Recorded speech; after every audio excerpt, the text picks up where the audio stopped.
for joining us for the American Institute for Roman Culture fundraiser from Rome live. And of course, it's dark. We had daylight savings. I apologize at the last minute for giving you those last couple of updates about the time change. Just kind of take it for granted living over here. Obviously, it's not the same everywhere in the world. So I'm glad that we were able to remind everybody that it looks like we're having a good turnout on that level. Your contributions really makes a difference. And we have a number of partnerships. We're going to be working with some schools hand in hand, starting with St. Stephen's School. It's a great school where the students study Latin, Greek, and classics and study the ancient city. It's based here in Rome. So we have a lot of these partnerships rolling out, which means more people, more resources, more sharing, more collaboration, which is exactly what the whole organization is about. So if you know anyone who wants to collaborate on a teacher level, on a professional level, we have scholars that are contributing articles that's going to really fill out the content that we have and the video on Ancient Rome Live platform. Then please, by all means, have people contact me directly. There's 10,000 ways to contact me besides knocking on the door. It's all the social media channels, it's the email, and so forth, Skype call, FaceTime, whatever. We're happy to set up a Zoom as well with you. All right, so let's go ahead and get started because we've already pretty much started. And I'll be toggling back and forth between this and then the individual videos. So virtual tour of Rome. Everything is pretty much fresh. A couple of things from years past, but the majority of what we're going to see is literally from the last 7 days in Rome, and it should feel fresh when you see it. A lot of things are going on in Rome. So unique views, special access, that's what we're going to give you. That's what we do with Ancient Rome Live. And then we're going to make our way through a basic chronology. I'm not going to give you a boring lecture, I hope. I don't want to get bogged down in too many facts and dates, but we'll kind of make our way through Rome from foundation and myths to the Republic. We're going to hit the Forum Boarum, which is a classic place to talk about the Republic after the kings are ejected in 509 BC. Then we're going to go underground. I told you we're going to go to the Mithraeum of the Circus Maximus. I'm very excited to share that with you. And we'll obviously talk about the Circus Maximus itself because it's contiguous to the Circus Maximus structure. Then the Caelian Hill, we'll take a little neighborhood walk on the Caelian Hill, one of our 7 hills of Rome you might not be so familiar with, but it's as a stone's throw away from the Palatine Hill and the Colosseum. Then Imperial Rome, we're going to talk about that new pavement. I'm going to show it to you with some exclusive views. Then the Colosseum, I'm going to take you up to the tippy top with some videos that I did when I was standing up with the scaffolding that I haven't shared with anybody. Death and burial will be a tomb and a place of cult. Again, underground sites. It's the pyramid tomb of Cestius and then the underground basilica near Porta Maggiore. Couple of, let's give credit to the medieval ages and all the exciting things happening in the dark ages, which really weren't so dark. So we're going to take a look at some lost history and see some recycled history, how a lot of the ancient material is reused and has a new persona or character in the Renaissance times. Then we're going to look at the Renaissance. I'm going to give you some views inside the Sistine Chapel when Raphael's tapestries were just there in February for a short bit of time, and then into Rome's oldest public library, 1609. Finally, a little vignette on the Aqua Virgo, which still brings water today to the Trevi Fountain. And then finally, some recent excavations and ultimately what's next for us for the end of the year, and then also what's going to happen in the next couple of years. So we can dive into it. Number one, if you're with your family or friends or everyone's gathered around, I direct the American Institute for Roman Culture. It's a nonprofit, and since 2002, and we exist here and there. And there are we're a very streamlined organization, but there are costs on both sides of the pond. We have a number of websites, we have social media, we have Zoom, we have, a number of costs, but it's very, very contained. Still, we need your help. And we're also actively engaged in working with some foundations and applications and so forth. So we're not just sitting here just asking for money. We're doing stuff, and you can see what we're outputting.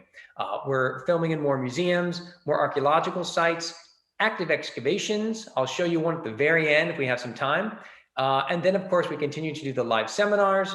We're going to have a lot of expert contributor articles. I'd say we'll get at least 10 contributors contributing. We already have 2 so far, but we'll have at least 10, so maybe 20 articles by year's end, and that will crank up to flesh out and enhance the video production that we're all about. And then finally, a new blog. I'm working with a journalist who writes for the Wall Street Journal, and he's been very supportive. And we'll see what we can do to get that up and rolling for a more consistent kind of output of material. All this stuff, you know, we need your help to do it all. And we really, really appreciate your time and your contributions. Okay, so where we're going to explore. We're going to be all over the map. We're going to be inside the walls, outside the walls, in the heart of the ancient city, by the forum, you know, just pretty much everywhere. So just keep this in your mind. We're not going too far afield. It's all about these 3,000 acres contained within the Aurelianic wall circuit. And we don't want to really go too far today. Obviously, we're going to go look over to the Vatican, and we're going to be in the tombs. The bodies are buried outside the walls, so you have the Pyramid of Cestius there at the bottom.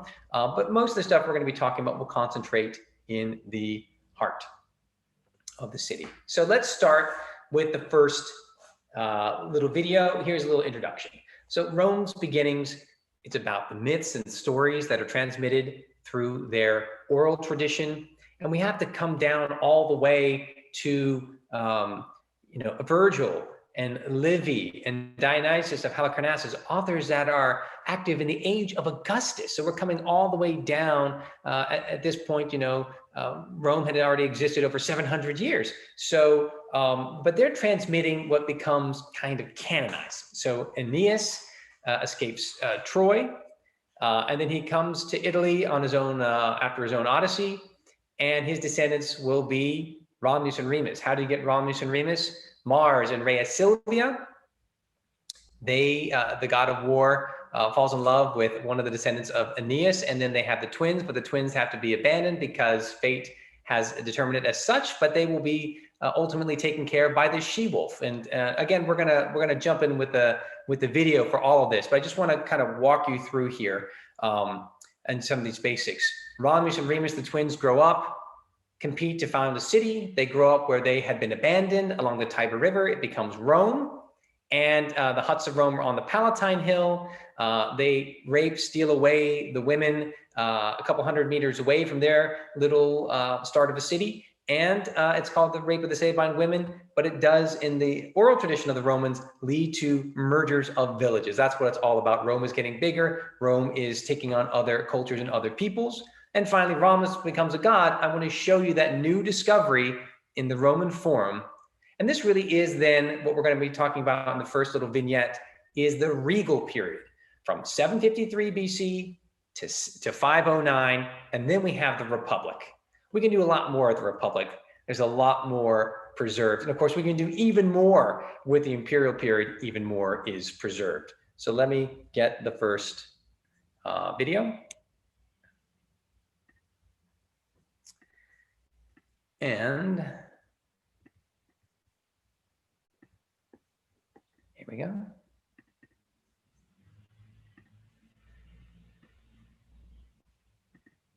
Okay. So now, just a quick little review. Again, this is Aeneas, who escapes the destruction of Troy, carrying his old father on his shoulders and his son Ascanius. He goes and he travels around, coming to Italy, fights the wars, is victorious. This is all from a tomb that's Augustan in date. Makes deals, settles down, and merges with the Latins. And here's Mars fighting Rhea Silvia in a painting from Pompeii. And here is the abandonment of the twins, a very rare depiction. And we're filming in Palazzo Massimo. This comes from Palazzo Massimo. It's really exciting to see this kind of detail, because we know the story, we read about it in Livy, but here we have it physically preserved in the tomb, probably of a freedman in the time of Julius Caesar or Augustus. It's narrating something. Think of how much we've lost. But in this particular narrative cycle, look what we have preciously preserved. These are the servants entrusted to abandon the twins in a little casket like Moses, and then the man on the left is a representation of the Tiber River. And off they go to fulfill their destiny. They're found by a she-wolf. This is from the Vatican. And they're the shepherds that then discover the she-wolf suckling the twins. This is pretty much determined to be a medieval construct, this she-wolf. The twins are added in the Renaissance time. Surely, of course, we know from coins and descriptions, there were lots of she-wolves in the city, like in the Forum, but this apparently, through a recent investigation of the consistency of the bronze, seems to be actually much later. Here's another rare depiction from that tomb. It's of Romulus and Remus as shepherds, probably on the Palatine Hill. Here's the construction of a wall, maybe the construction of Rome itself. This is from the Basilica Aemilia frieze, now on display inside the Curia Julia. Here's a representation of the rape of the Sabine women, that dramatic moment when the Romans go out in the middle of a religious festival and steal away the maidens from the people that had been invited to the party. Now, here's a reconstruction of the Curia with a portico in front of it from the imperial period. You can still see it today because it's preserved since it became a church in the 7th century, but it's underneath the steps. It's literally underneath the steps, right underneath the doorway, that this cenotaph, this empty tomb, was found. And the investigations have to continue to determine exactly what is the date of that, because when it was rediscovered just this past year, right before lockdown, it had been mentioned in the excavations of the Forum in the early 1900s. So let's take a look at it, because excavations hopefully will reveal some preserved stratigraphy. But what we're going to take a look, I got permission to go here. Well, this stratigraphy is not intact, basically cleaned out. So we bend down through the foundations of the stairs, and there it is. A tuff, sarcophagus, and then that round thing might be the base of an altar, and it is right in line then with the entrance to the Curia. Curious, because that's supposed to be only the imperial location, not the Renaissance one. But it is a pretty fantastic discovery, and hopefully to the back and to the left, there is some preserved archaeological material that might be able to determine then with the archaeological material found in those layers, what a better date for this. But you can see modern brick piers and so forth. That was all done in the early 1900s. So tantalizing, very interesting. It was great to see it, but work needs to continue to have a more definitive understanding of this particular archaeological space. And then returning now to a place where we filmed. You can see the video, and many more videos will come out from Villa Giulia, the Etruscan National Museum.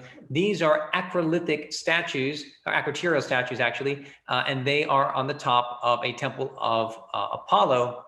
Here he is contesting, this is Hercules on the left, who has gotten a deer or doe sacred to the sister of Apollo, that would be Diana, and they are going to battle it out, and ultimately Jupiter or Zeus has to intervene. But you can see just how skillful the artists of the 6th and 5th centuries were. And when we look to the acroterial rooftop statuary that you had on the Temple of Jupiter Optimus Maximus, the first version of it on the Capitoline Hill, the most important temple sacred to the Romans, it was someone from this very city where this temple was located.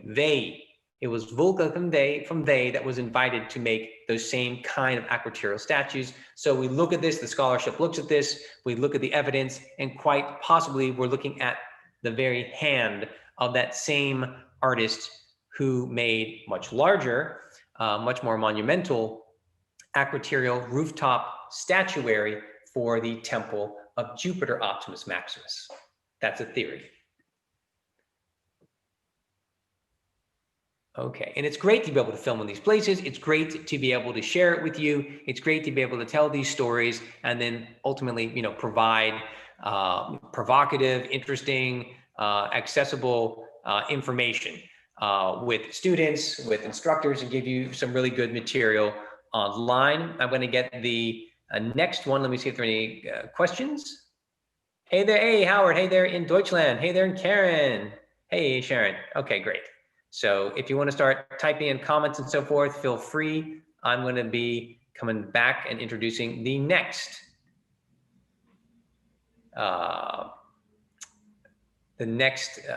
discussion. Okay, so everyone now feels comfortable with Aeneas, Mars and Rhea Silvia, the abandonment of the twins, the discovery of the twins, the founding of the city, the rape of the Sabine women, and of course, Romulus, he's the son of a god, so he can't stay here on Earth when he dies. He goes up to heaven. He ascends into heaven. And that's what the Roman emperors want to do eventually as well. So if you're ascending into heaven, you have a tomb, but it's empty.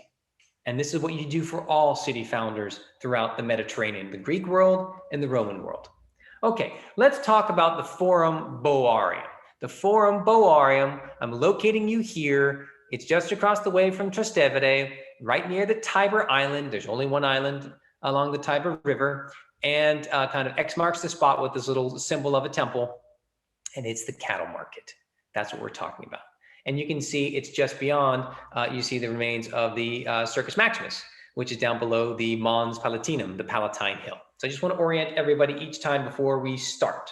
The Pantheon is up in the north. You can see that kind of circle up in the distance, and that would basically be what, maybe a 10-15 minute walk from the Forum Boarium. Okay, so now we're talking about Republican Rome. So, you talk to your students and you want to take them to some place in ancient Rome. What we do, late antiquity, we're going to do early imperial, we're going to do high empire, the 2nd century. But we get a lot in the Forum Boarium that's still preserved to the time of the Republic. So we're going to see 2 temples dating to the time of the Republic, so before the emperors. But we're also going to walk over, and in the same area, the same jurisdiction, Arch of Janus, 4th century. Arch of the Argentarii, these bankers, basically, there it's 3rd century. And then even next to it, in the neighborhood next door to it, that ultimately butts up against the Palatine Hill, is the Velabrum. It's a nice place to live. We're going to see the San Giorgio in Velabro, which gets its start in the 7th century. This man right here, of course, is Hercules. This is an amazing cult statue. There were several temples and shrines dedicated to Hercules in the Forum Boarium because he passed through here on his labors. See how the Romans draw in the Greek story and then try to be a part of it. Just like they tied into the the Trojan cycle by saying, well, we're not Greeks, but we're Trojans. And so that's how we tie in to being a noble foe, an equal adversary of the Greeks, and so on and so forth. So this is a cult statue found near basically the Mithraeum of the Circus Maximus, right there in the Forum Boarium area, as we'll soon see. And it's placed now in the Capitoline Museum. Gilded bronze, unbelievable discovery.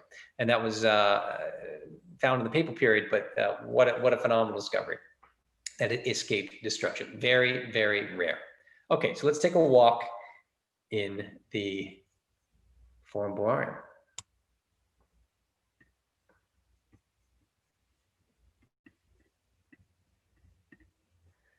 I just got to find it. Let's see, we are, my note right here. Is that Republic? Here we go.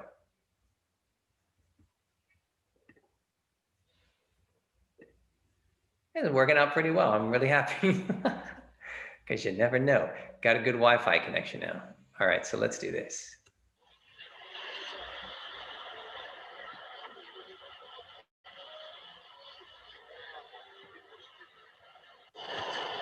Let's take a walk around the Forum Boarium dedicated to the god Hercules. Here we have the magnificent Greek marble temple, Pentelic marble, dated to the 120s or so BC.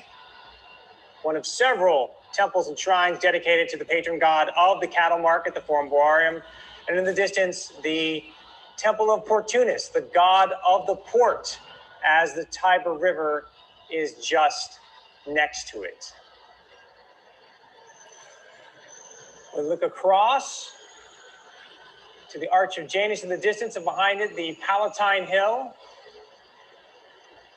Over here, we see the Temple of Santamnia in Cosmeden, which is purportedly on top of the Ara Maxima, the altar that is dedicated to Hercules himself as way of thanks for Hercules killed a monster, Cacus, way back in the times of primordial Rome, when Evander, the Greek, is living here. Afterwards, he greets the traveling Aeneas, shows him around, and ultimately shows him the altar maxima, the Ara Maxima, which he dedicated to the god Hercules, who on his labors passed through the Forum Boarium and killed that monster. So much of the cattle market is indebted to this god. And these temples are so well preserved because, as often is the case, they become churches. And by becoming a church, it's being utilized, as being cared for. This one in particular is St. Stephen of the Carriage Makers. So you're fitting in the scenario, the reality of medieval and Renaissance Rome, and that ensures the longevity and the preservation of this magnificent Pentelic marble, Greek marble temple. And we can see there have been some restorations, particularly in the roof level.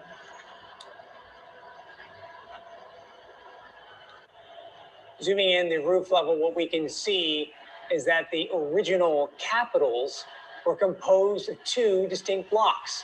That indicates a time in which there isn't as much marble coming into the city, available in the city. So the expert carvers here, Greek artisans, we think, had to deal with carving the capitals out of two distinct blocks. Of course, you can notice already some restoration, some gaps are missing because the original roof is not preserved.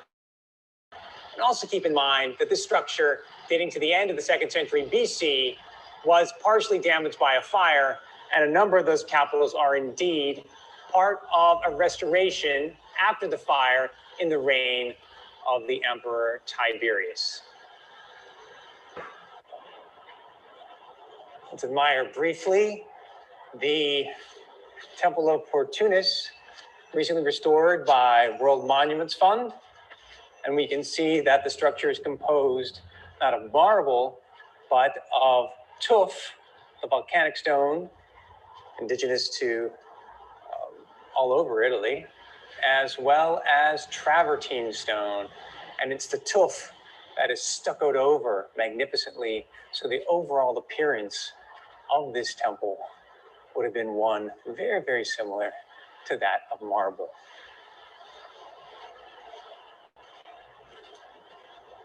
This temple is converted into a church, thereby preserving it. Today, preservation depends upon constant funding and care.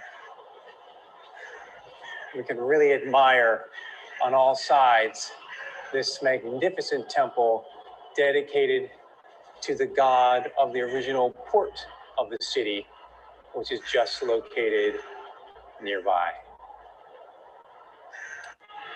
In the Forum Boarium, we have some of the best preserved temples from the Republican era. Here is the Temple of Portunus. We've got the sights and sounds of ancient Rome around us. The ambulance is passing by. We can imagine the hordes of people, the throngs of people that were here in antiquity. This is a place teeming with people, not just venerating the god Portunus, but also it's a place, it's a market for purchasing flowers. So you have multiple uses in the temples of Rome. This one, no exception. Each temple, including this one, was surrounded by its own precinct.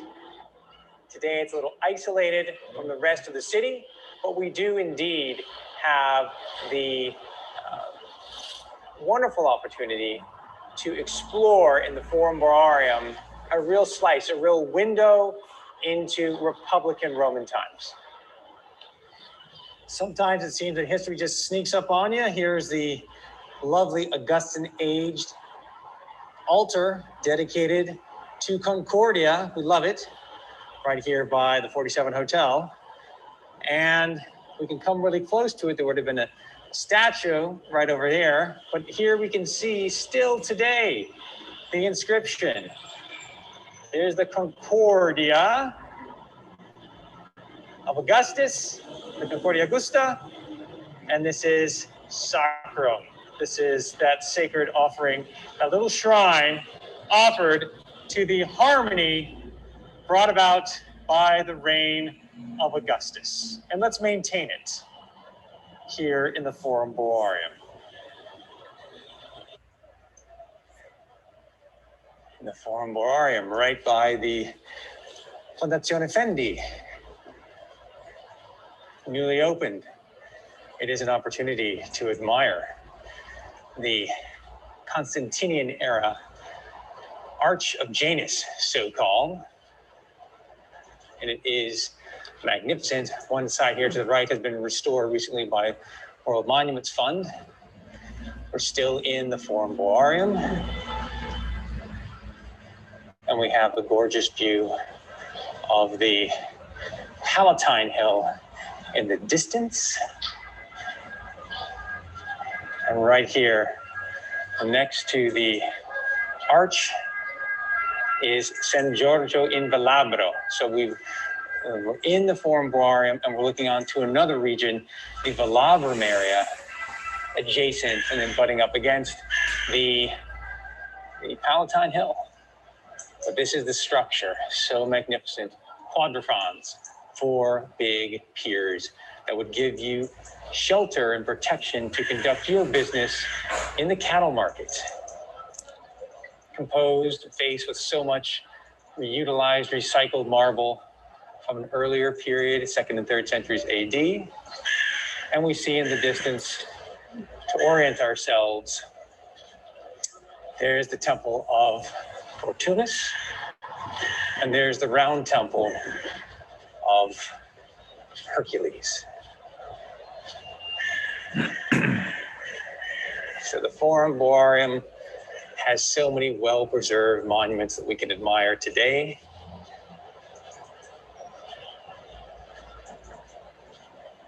Just behind it, it's Lungo Tevere, and then the Tiber River. And where is the Guacamatza passing through?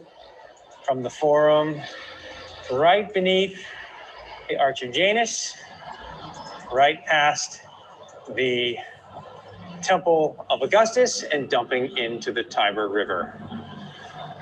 Still today.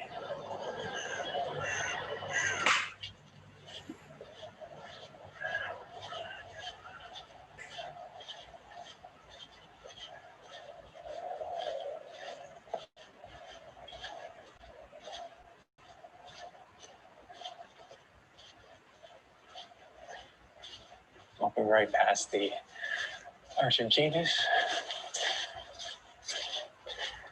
And we're making our way beyond it into the Velabrum. But before we get there, or at San Giorgio Velabro, we'll take a look at this, which is the Arch of the Argentari.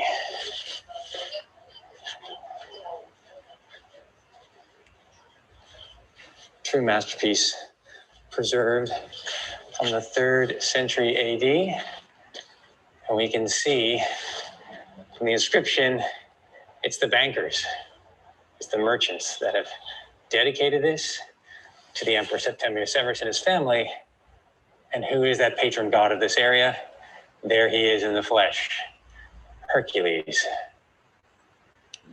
Such rich detail. And we can see right here, Julia Domna and Septimius Severus making a sacrifice. So impressive. Here are the symbols of the priest, the knife, the fly swatter, the ladle, the flamen hat, and down to an actual scene of sacrifice of a bull, very appropriate in the Forum Boarium. Famously on this side, we have a young Caracalla, But next to him is a very blank space that would have been filled in with his wife and father-in-law, who were later put to death by Caracalla due to treason. On the opposite side, Geta, next to his mother, has been erased as well, the younger brother of Caracalla.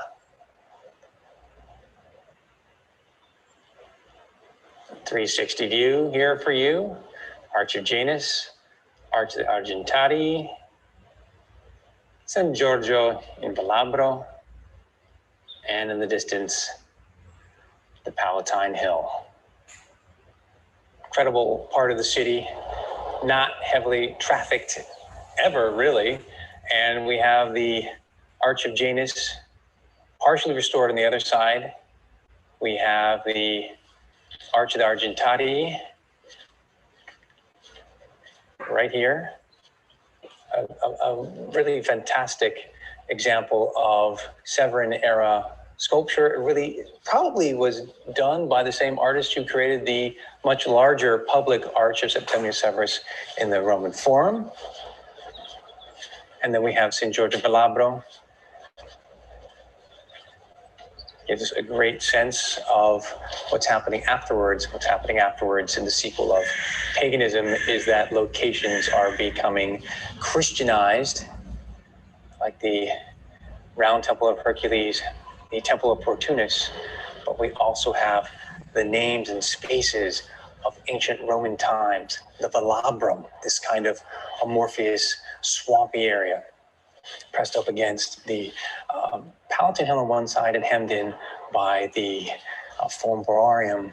It's still being referred to topographically.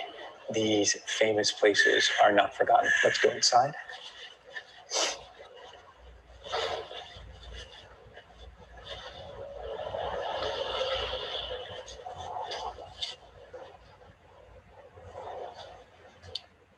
You can see how the church doesn't fully encroach upon this magnificent Arch of the Argentari.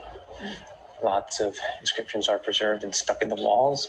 Even these door frames are from antiquity, utilized now here for the entrance into San Giorgio in Velabro.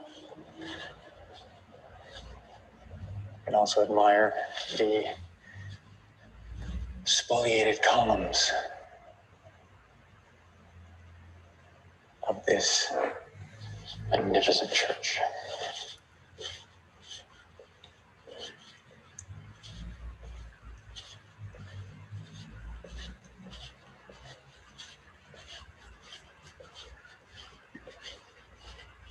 Okay, so back and we'll get to the next one. Let me stop here. Oops.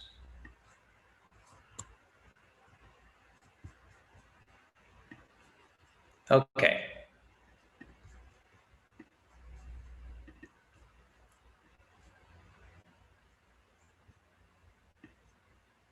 So from Republican Rome and the place dedicated to Hercules in particular, we're now going to turn to the Circus Maximus Mithraeum. We're going to talk about a different god, a Persian god, a god that was very popular in the 2nd and 3rd centuries AD. It's called the Circus Maximus Mithraeum, but it's actually not part of the Circus Maximus. It's nearby in a separate public structure, the nature of which we don't actually know. But you can see we're right next to the Forum Boarium. We were right there in the Velabrum.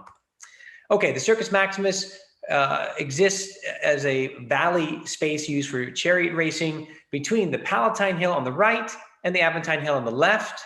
It's going to be the scene of the Great Fire of 64 that trashes about 70% of the city. And it is going to be rebuilt several times over by Julius Caesar, by Claudius, by Nero, by Trajan. And that's the last form of it. So let's take a look at this magnificent structure, and then let's jump into the nearby structure, which is the Mithraeum of the Circus Maximus.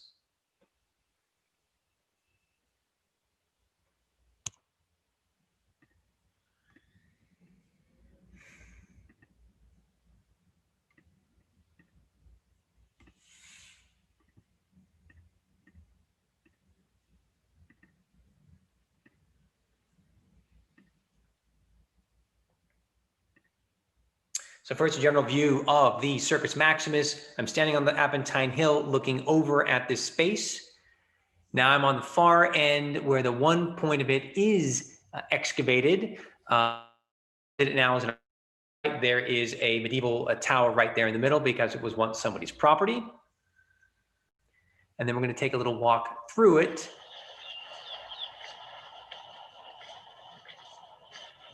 Again, I was standing there on the right.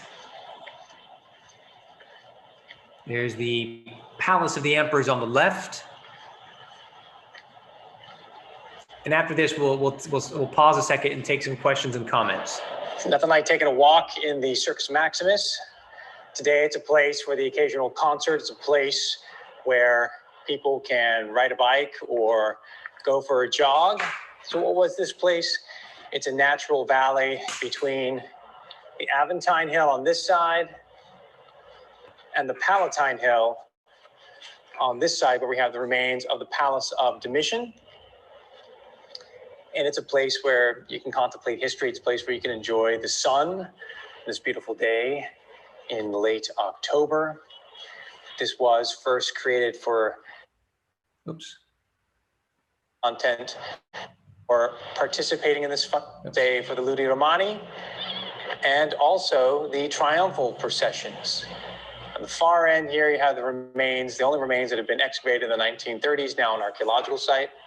And let me interrupt just to say thank you again for participating in this fundraiser, for supporting us. We can't do this without you.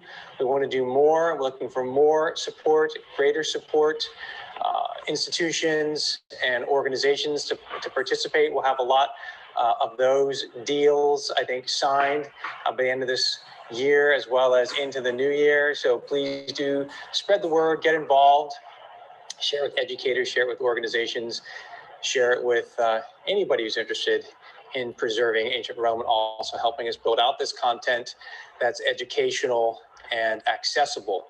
So now let me take you into something also related to the Circus Maximus, but not exactly. So this building over here is built in part to accommodate the space for building the stage sets for the opera. And it's in that structure underneath, you have the impressive discovery in the 30s when the building is being constructed, the so-called Mithraeum of the Circus Maximus. It's actually in a building distinct from the Circus Maximus. In fact, it's a very large public structure we don't know the exact identity of, but behind a massive public staircase, monumental, right? Tucked in behind in some smaller rooms, behind that staircase of an unknown public structure, that's where you have retrofitted into some rooms, the Mithraeum of the Circus Maximus. Let's go take a look. So on my way to another archaeological site, although it might not look like it, we're going down to the ancient layers of Rome. Gotta go downstairs to get to the ancient levels.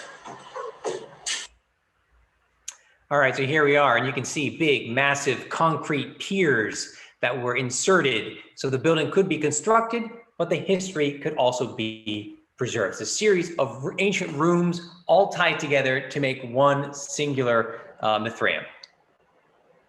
Every Mithraeum is different. This one here is fitted into, kind of retrofitted into a building that's public. It's right behind a massive staircase. And this is for a small amount of people. So it's not a big community here. There is a central altar. And of course, there's lots of well-preserved artwork. So we're looking right down the central area. In the distance there is the actual altar. We're getting a view of it right here as well. So this is the focal point of where your attention was. And again, you can see the massive concrete ceiling that was created. Incredible opportunity to explore the Mithraeum and Circus Maximus, found in the 1930s. You literally are stepping back into time and can explore a temple dedicated to this guy, Mithras. That was not Mithras there. So here is our most famous, best preserved panel of the god Mithras. And we can then talk about this mythology. He has a Persian cap. right there that identifies him as a Persian. And he is surrounded usually by the sun and the moon. This is the moon. And there's the sun. There's usually a raven that's also attending. Now, what is he doing? He's always shown killing a bull, which is actually more metaphorical. We're thinking about cosmology. We're thinking about the various movement of the stars. We're thinking about constellations. So the Taurus constellation, for example. But basically, you're killing it. Out comes the blood. The blood fertilizes the land. And you see that the tail of the bull has been converted into a grain, like a grain stalk. So a sheaf of wheat. And it's very telling then that these panels have rolled into it allegorical meaning, deeper truths for the initiates. So the reason why we kind of guess, and I'm guessing right now, what exactly was happening is because we don't have a book, right? You got the stars up above him as well, right by his head.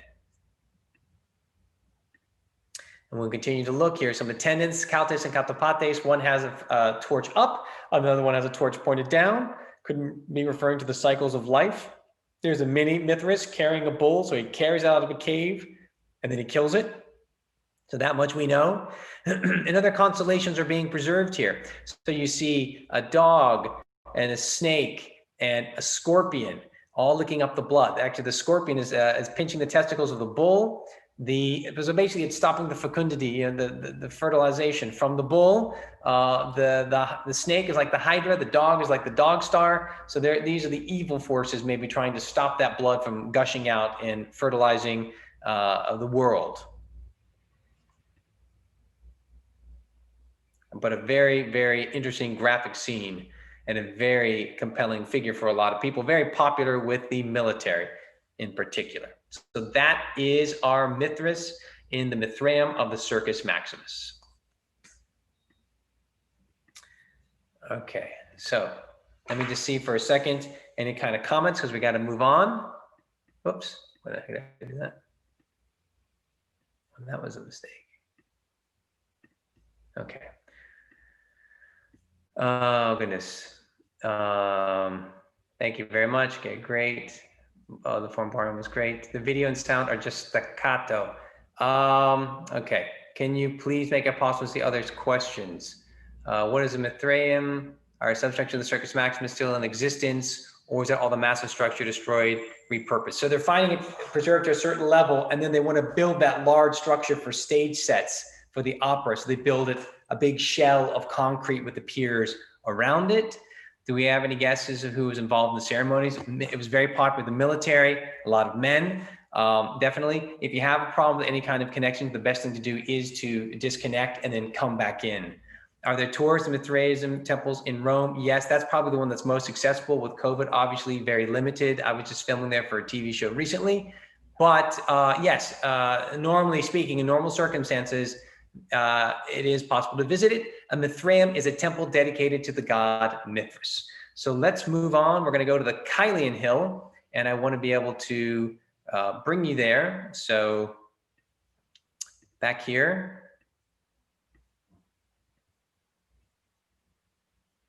And all right.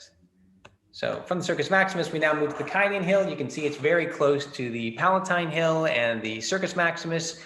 And we're going to walk up a street called the Clivus Scaurus, so a very old, even Republican dated street past a church. And basically the church is a house church, a domus ecclesiae, that is converted over time into a public church once Christianity is legalized in the 4th century. We're also going to see parts of the remains of the Temple of Claudius. And underneath this temple, which you see, it's got a huge terrace in this image here that I'm showing you. Underneath, over time, it is quarried.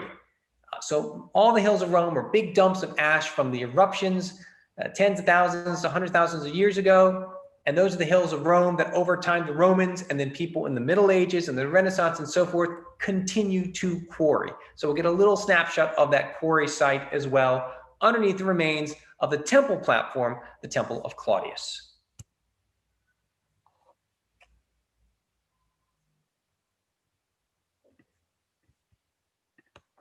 And to the Kylian.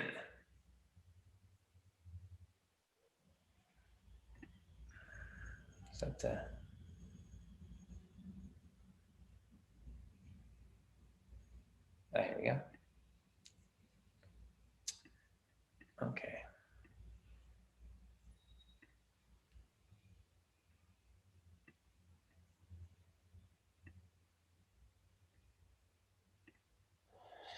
Church of Santissimi Giovanni and Paolo on the Kylian Hill.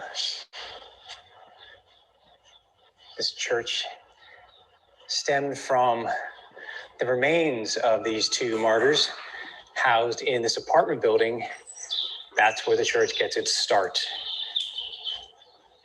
And so you have an entire sidewall and structures incorporated into the later church.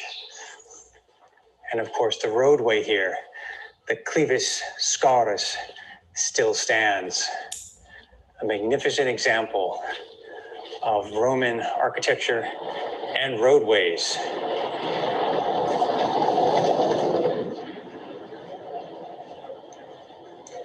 Still in use in the city of Rome in the 21st century. With these later buttressing arcades inserted.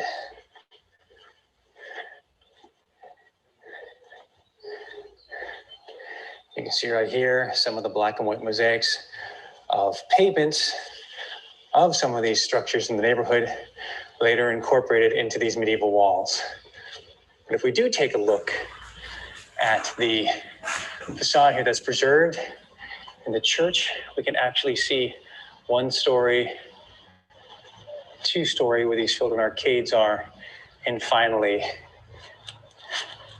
blocked in doorways on the ground floor of this house, which is still accessible to the public today. Structures inside here go back to the 2nd century AD when apartment buildings were constructed in the time of Hadrian. This later one is added thereafter in about the 3rd century. And by the late 4th century, it's accommodating in the main house the remains of two martyrs during the reign of Julian the Apostate.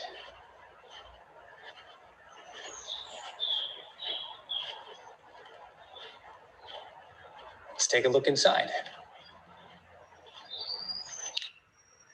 So you have a beautifully preserved house. We have these amazing frescoes, and the ownership of the house will change. Here, this is obviously what we call pagan, from the 2nd century AD. Lots of faux marble painted frescoes, just gorgeous examples of that as you make your way through the house. But ultimately, this house is going to be accommodating the remains of two martyrs that were killed in the brief reign of the throwback emperor Julian the Apostate, who wants to bring back the old gods. And so potentially some of the images and individuals featured here were actually referring to early Christians. We're not exactly sure with some of the decoration if it is inherently Christian in its messaging, but here's the space underneath the stairwell where the two bodies were found, and we're going all the way into to the late 4th century AD.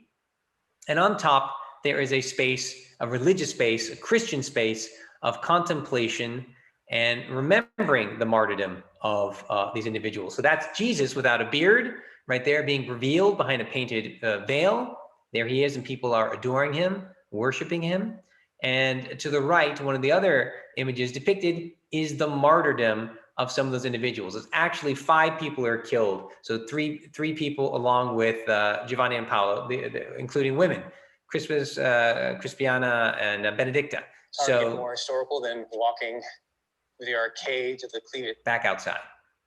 Scaurus on the Kylian Hill, right next to the remains of the church, the original church down here, Santissimo Giovanni and Paolo.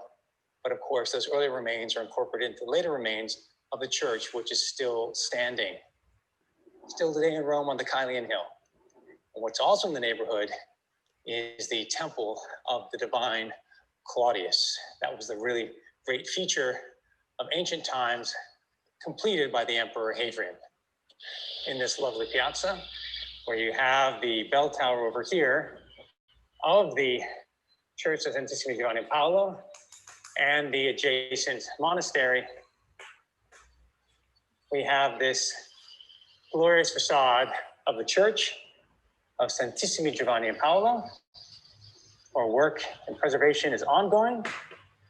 But if we take a look at this little corner right here, the foundations for this magnificent, impressive campanile or bell tower is actually a corner composed of travertine stone, a corner of the podium and the terracing originally configured for the temple of Claudius, the god, that would have overlooked the valley of the Colosseum.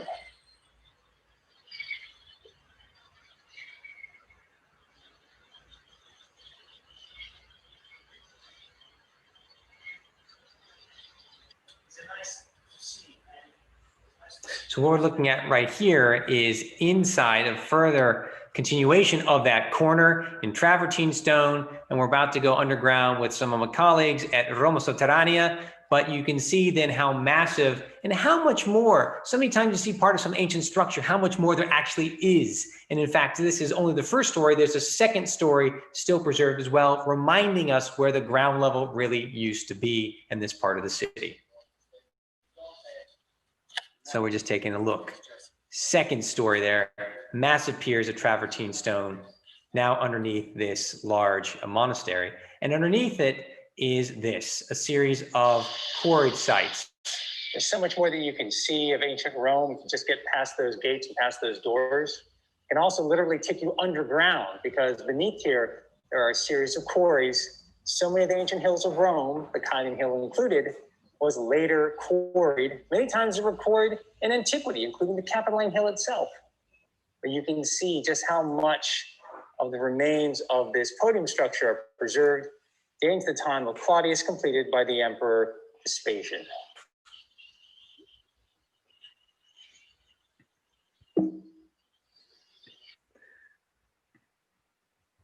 Okay.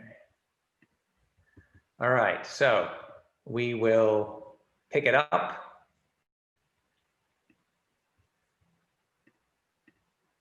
From the Caelian Hill. Actually, I'm going to take a look for their comments. How severely did Julian persecute Christians during this brief time as emperor? A lot, but short-lived. I mean, he's assassinated by probably someone in the military that is a Christian, is the basic idea. And there are many, come back to the original question about the Mithraea. There are many Mithraea in the city. Oops, turn that off. There we go. Okay, so now we're going to turn to the Pantheon. We're talking about the imperial period, and we're in the Campus Martius area. And, oops. Okay. And the Pantheon, there are three, just to underline that fact. The Agrippan one at the end of the 1st century BC burns down on a fire in 80, rebuilt by Domitian, burns down a fire in 110, rebuilt by Trajan and Hadrian. We're going to see now a part of the pavement in the front of the temple that was newly discovered during the period of lockdown.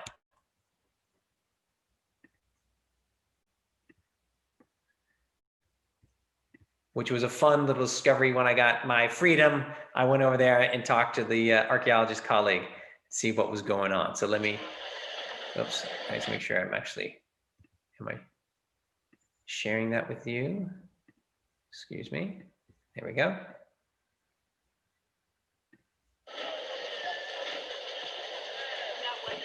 Some also fun views from the past of the Pantheon. You can see the massive dome in relationship to the porch. Lead tile panels were once originally gilded bronze. Here's another recent view. I got to go in a friend's apartment, and lo and behold, what a magnificent view of the Pantheon. And then we'll take a look at this wonderful discovery that's on the right, where the porta potty is, just to orient you. And we will be jumping into that excavation site, but this is just after our lockdown. So it's a great opportunity then to explore, and we still have a pretty empty Rome. I want to share some of these views as well. But today it's all about also celebrating Rome, celebrating this city, this wonderful history, and then obviously we're just glad you like what we're doing and sharing all of this content and making it accessible and giving you ways not just to learn, but also just engage with the past. gives you a richer, deeper understanding. And of course, there aren't really that many cities like Rome out there. So it's great that we can really utilize all that it has to offer. There's this Marcus Agrippa referring to the original construction, but this is the 2nd century, about 125 AD. And we can just walk right on through it. This is all before it was reopened to the public. It was closed for like a month or so. And it was fun, though, just to be able to have no one around and just enjoy all these spaces for a bit of time.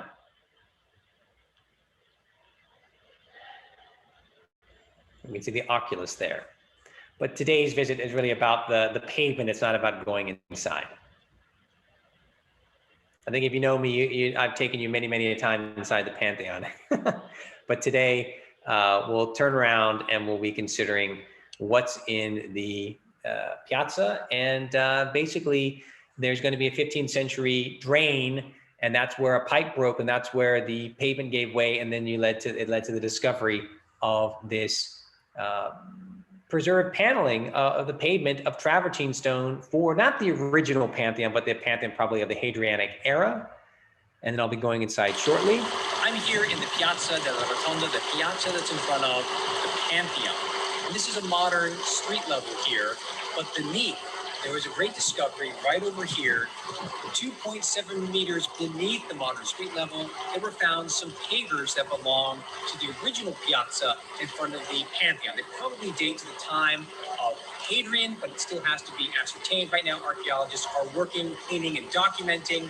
There are 2 higher up pavers of travertine, and then beneath, a whole other bedding course of travertine pavers. It's a great discovery. It's being documented, and then very quickly, this hole will be reburied, but we will not forget. Okay, so what you're seeing is a small little slice into the Hadrianic pavement area. And I'll show it's pretty dirty, and I'll show you when it's finally cleaned up and documented. But it just seems when you're taking into consideration with other parts of the pavements that have been discovered, it makes best sense with the, here we are, the 2 layers of travertine, with the Hadrianic Pantheon, and of course consider that there were 8 stairs leading up into the Pantheon originally. We have those partially preserved. This is pretty high up, so it's really hard to consider how much lower it'd have to be for the original Pantheon of Agrippa. Okay.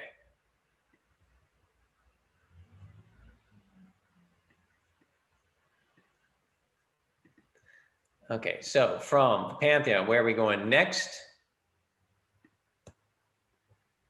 Colosseum. So quick view of the Colosseum. We all know where the Colosseum is, right there where the circle is, right by the Forum. And so first there's a whole big enterprise, the Golden House of Nero, which has a stagnum, which is that pool of water that you see here. You drain out the water when you are starting your new dynasty. You replace Nero, who's committed suicide, and Vespasian builds the largest amphitheater in the Roman world. Look at the dimensions. It is a monster. The outer circumference originally was the length of the Circus Maximus. There are ancient restorations. There are modern restorations right now. My access was through the restoration that's still being financed by Todd's as the main sponsor.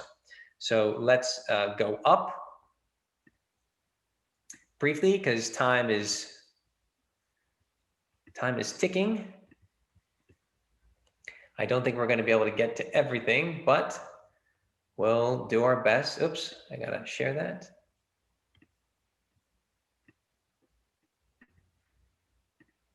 Thanks for your patience in all of this.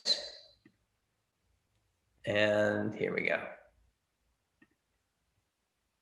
So again, some nice views of that lake that's drained out and goes from being a private residence of Nero into the ultimate spectacle venue for the people of Rome. It's for everybody.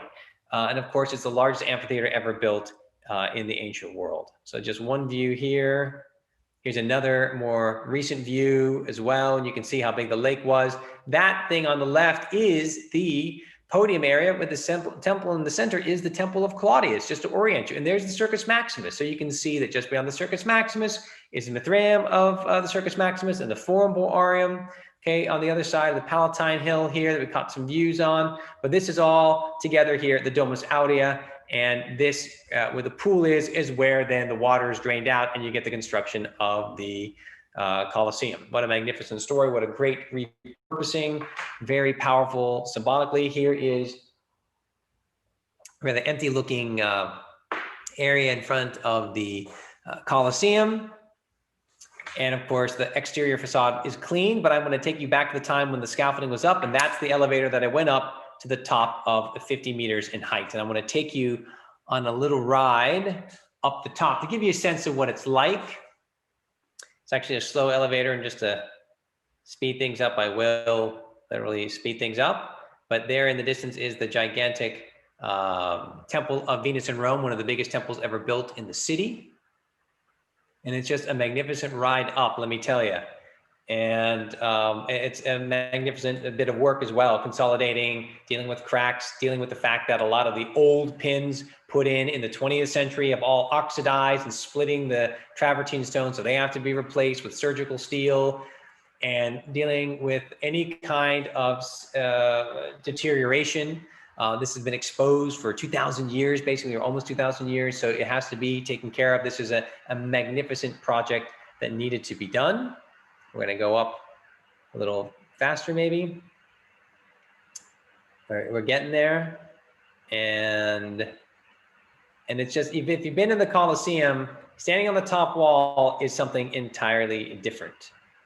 So we're coming up to the top here, coming up to the third level, and then we're going to go up to basically standing on the top wall of the nosebleed seats. The only people who stood up there were the sailors that were working the awnings. And now you see, ooh, this is really high. This is really getting serious. It was a beautiful day. This is a number of years ago, but I'll never forget this. And just a spectacular, spectacular experience that I like to share with you guys. And let me get us up to the top here. There we go. Looking over at the Palatine Hill, now looking again at the Temple of Venus and Rome and the Arch of Titus. Look how tiny everybody is. Remember, this structure is made between 70 and 80 AD, and it still dominates the landscape. Here we made our way to the top. We're going to get out. Hopefully you'll feel like I did the first time. Feels kind of freaky. But even with the scaffolding that's modern, you really want to think about how they made this and the scaffolding that was involved. Pretty gutsy, you know, making something on this scale almost 2,000 years ago. So we're coming out. I'm going to walk up.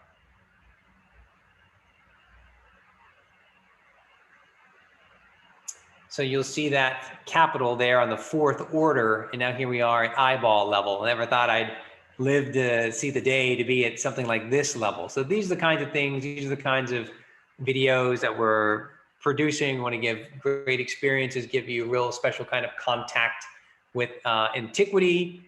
And here we're going to go up one more story. So I kind of move this forward a little bit more. Here we go. Hi, this is my second time here, so I was very happy to come on back.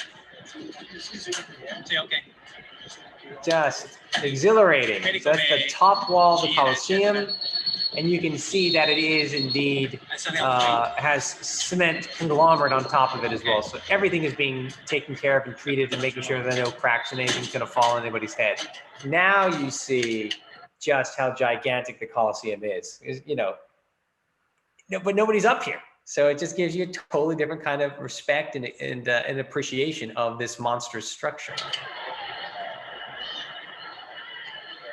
So we're literally standing on the height to see where we are now.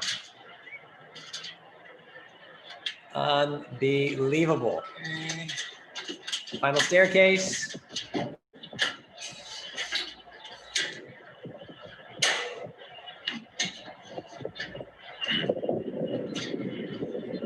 Yeah, so there you have it. 50,000 spectators inside there. There's the Palatine Hill. There's Aur in the distance. That's the Kylian Hill I'm looking at right now with the trees. And here is the Colosseum. We're standing above the nosebleed seats. Very, very impressive. And I hope you guys like it. And it's windy.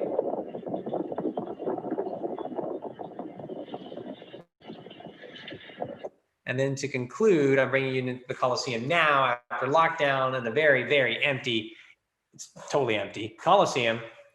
Obviously, there are more people in them nowadays.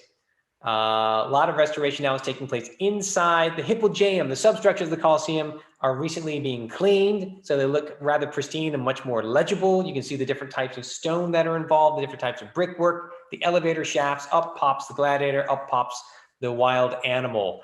And I think we're just going to have a new and greater appreciation for the Colosseum as the conservation work here continues. It was a beautiful day that particular day, not so long ago.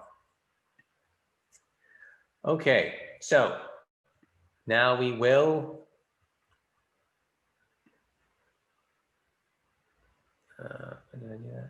okay, we're back here.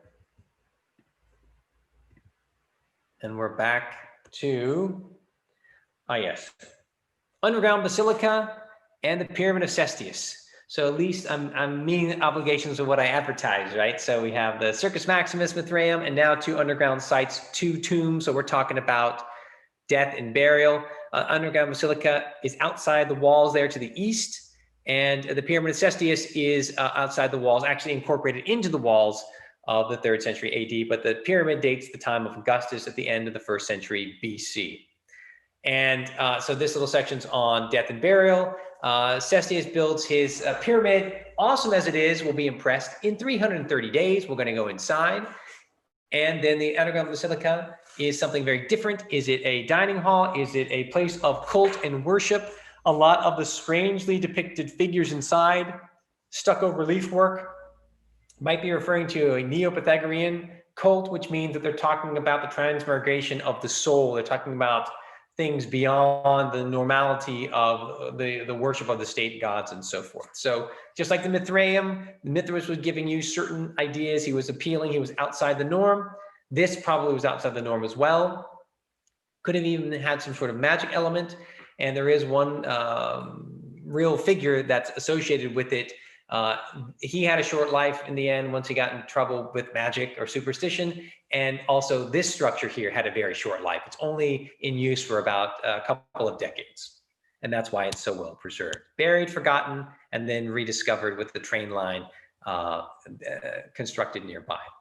So let's go see these things, and then we'll see what we can do afterwards. So let me, looking for burial.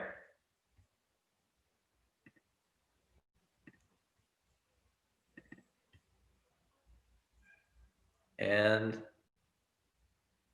okay.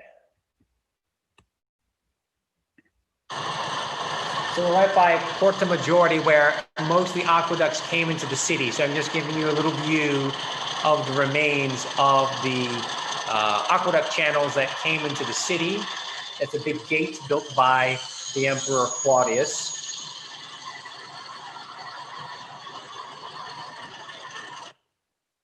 And now here's our entrance into the underground space. Obviously, it's going to be a modern entrance right there. Been lucky to be there a lot of times to the conservation work. It's just across the street from the aqueduct channels of Porta Maggiore.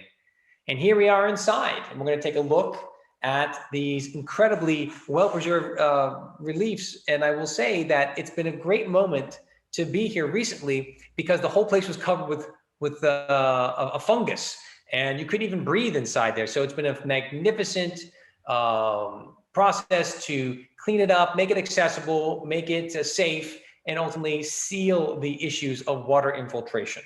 So this is what you deal with living in Rome, let me tell you. And it's just magnificent, beautiful, and covered with all of these figures that would have had real meaning for the people. But I got to go on the scaffolding, which brought me much closer to the action. So we can take a look closer now. And that's the central apse where we have the main protagonist, and it's Sappho, the poet, the poetess, who is ultimately going to be jumping into the sea committing suicide. It's all about that transmigration of the soul, or going on to another kind of reality. Jumping into the water is one way of expressing that.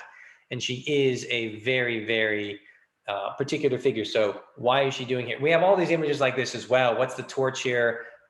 Religious activities, obviously games as well, but implements, crowns on a table. It would have meaning to someone, but what are they pouring into this jar? It's all religious activities for the most part, and some playful stuff like this as well.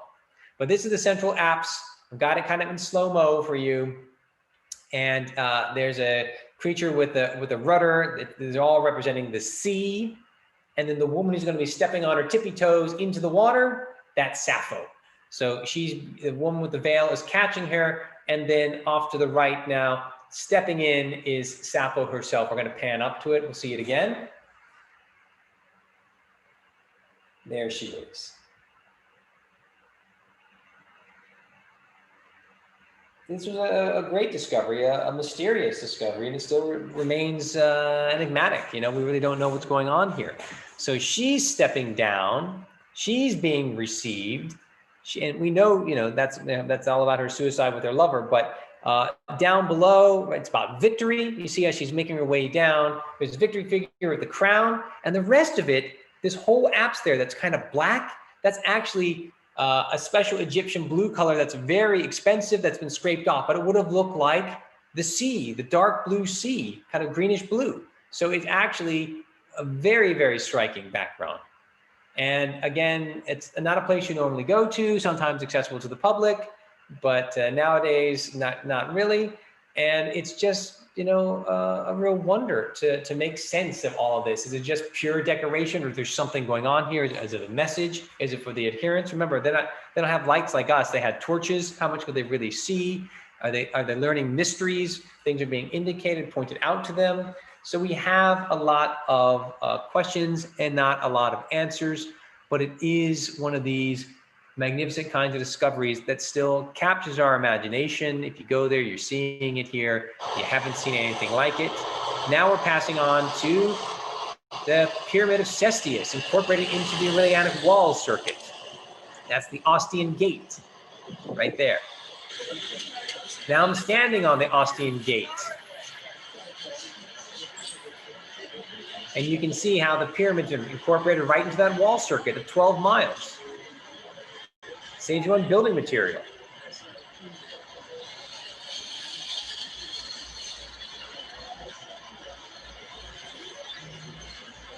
And traffic goes around it. And behind it, as we'll see as we pan up, is the Protestant cemetery.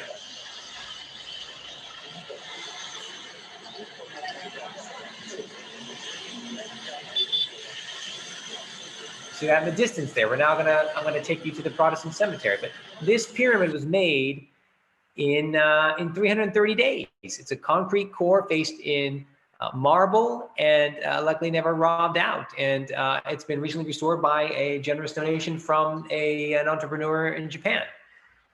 Gave a couple million euros, I believe. So we can go inside on the ancient level. This was flanked by gilded bronze statues of Cestius. And here's the inscription thanking the donor. Now this is a modern entrance made in the papal period. They wanted to get to the chamber, but the chamber had already been robbed out. So this drilling through the concrete core shows you how deep the concrete core is quote unquote modern. It's like 18th century. And I'll show you where the robbers entered in. But how did Cestius get his body in? We don't know. But here it is inside, magnificent third style wall paintings, very delicately rendered figures, very simple. And there will also be some graffiti from visitors in the grand tour. Not what you want to do, but hey, it's all historical now. And we'll see different areas where people were digging through to get to this chamber. A little slow-mo here. And off to the right, as we pivot, not here, but further to the left, will be the hole where right there in the back corner, this is the robber hole. getting through in to steal out all the precious artifacts that would have belonged to a very rich person, Cestius, gilded bronze, and so forth. It's also a place that's being monitored for water infiltration and vibrations and so on still today.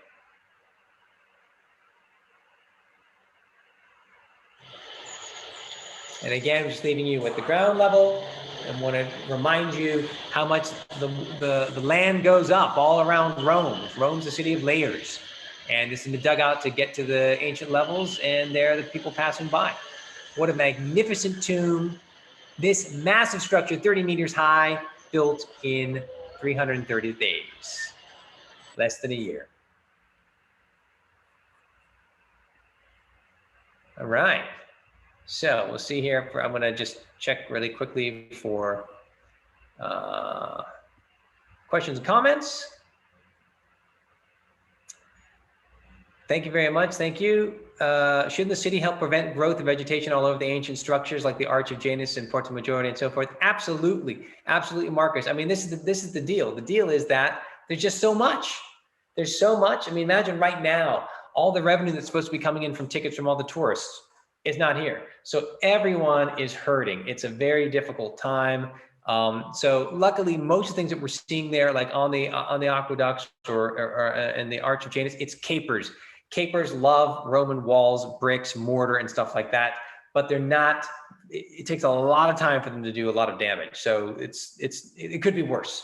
Let's put it that way. And I've seen these places cleaned, and I've seen them overgrown again, and I've seen them cleaned up again. Obviously, you just need a huge amount of money to maintain it, but of course, Rome has more than anybody. So I don't know what the real solution is.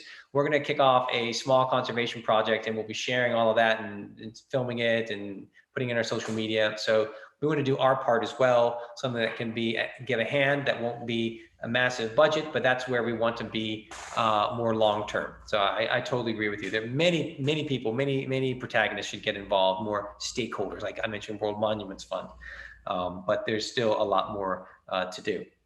So great comments, and let us move on to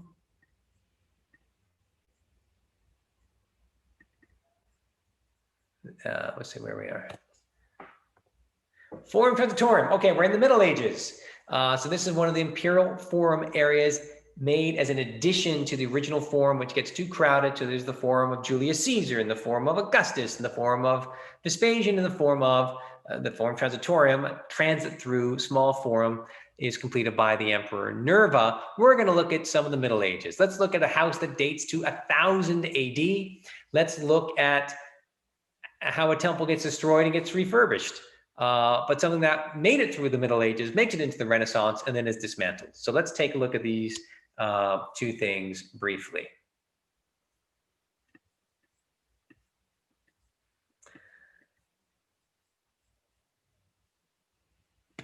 I'm just looking. Here we go.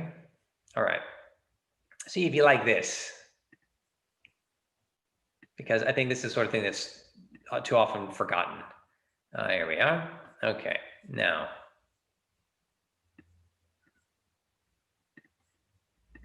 we're looking at the Forum Transitorium. Here's a reconstruction. And oops, excuse me. Okay, a little too fast.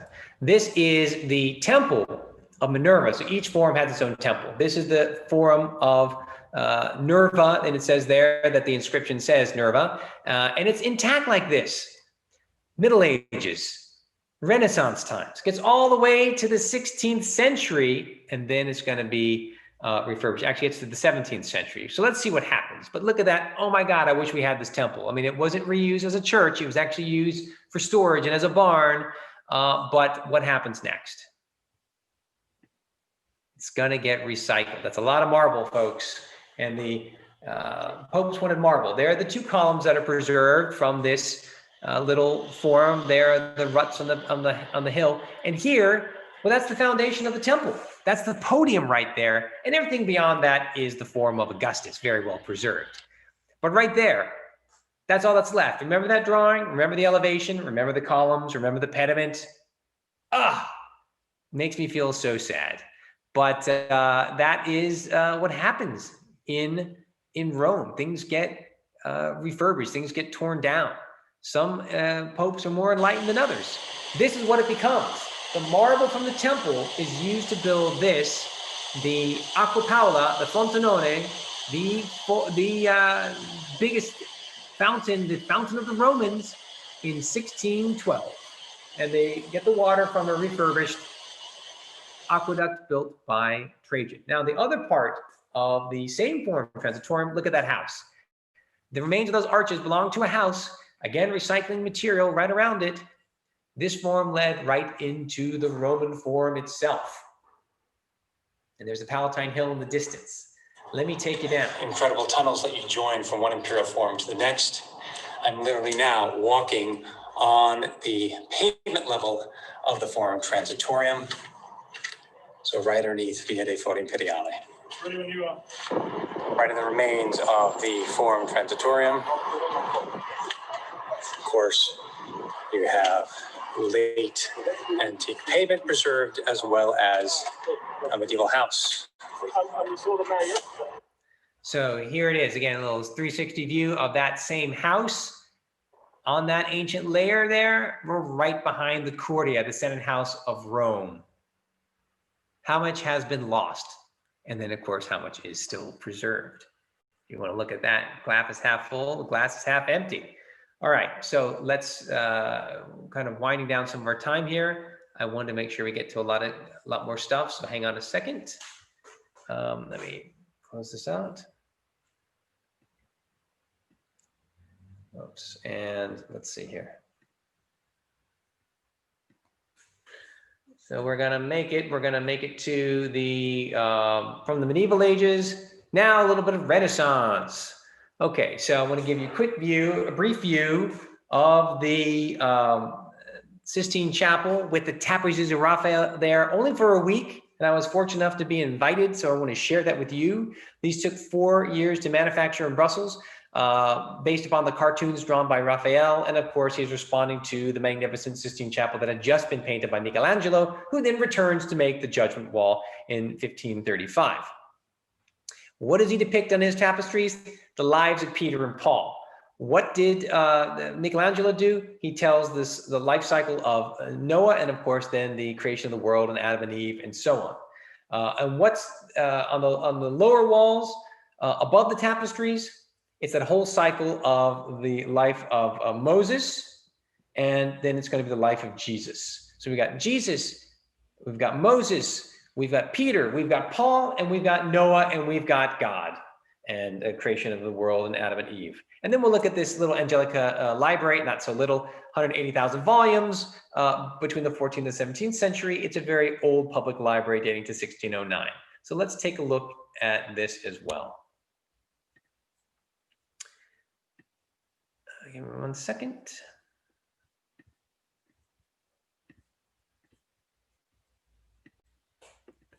Where's my Renaissance? Here we are.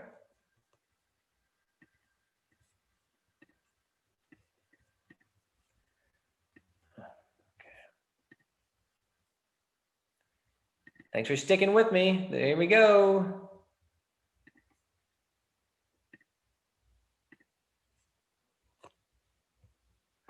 Okay, here's the glorious floor, which you don't normally get to admire because there's so many tourists in here, but this was an exclusive visit with an art historian who works with the Vatican. There's the Judgment Wall.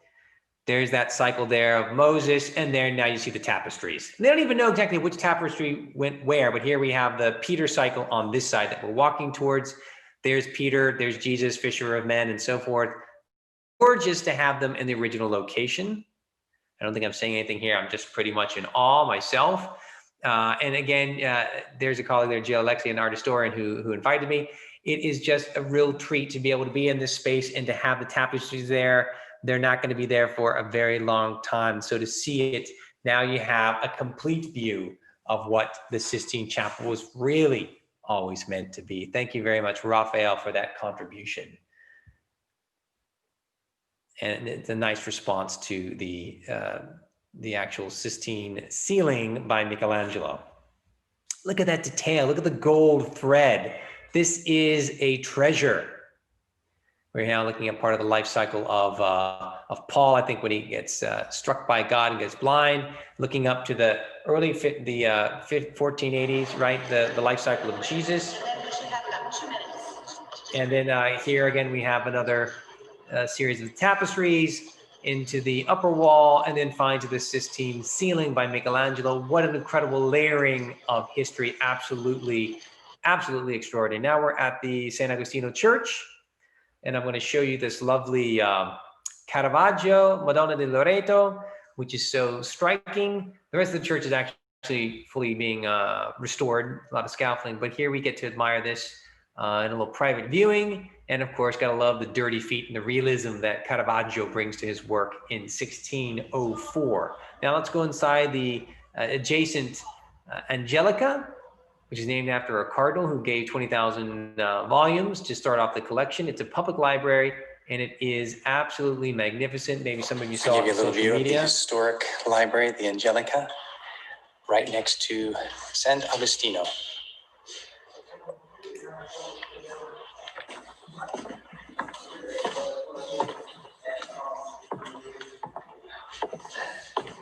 It was great to go check out a book from the library.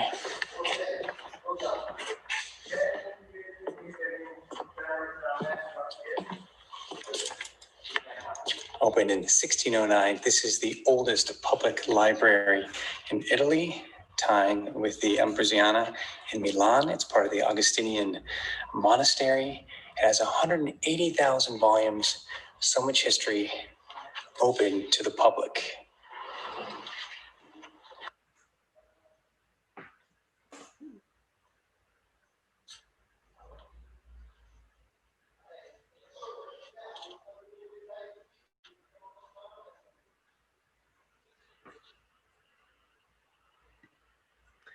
Okay, so winding things down here, I have 4 to go. Let's see if we can make them all. Let me just close this out. Where are we now? Okay. The Trevi Fountain up here on the right. And what you can see is a blue line coming down your screen. That represents the Acqua Virgo, the only aqueduct that approaches Rome from the north. And of course, the Trevi Fountain still taps into the same water circuit. I'm going to take you into the channel of the Acqua Virgo going back to the end of the 1st century BC. It's added by Agrippa, the best friend of Augustus, his right-hand man. And of course, it goes right there by the Pantheon. So the water today still feeds water in front of the Pantheon and Piazza Navona and a lot of other central fountains, including the Trevi Fountain. So thank you very much, Agrippa, for bringing water in abundance that allowed for 2 imperial bath complexes. And then it's still part of the Trevi Fountain today. We'll talk about use and maintenance when we go inside. So let me do that. Let me find, oops. Let me find Trevi. Here we go. I love this Trevi Fountain piece. I think you're going to like it too.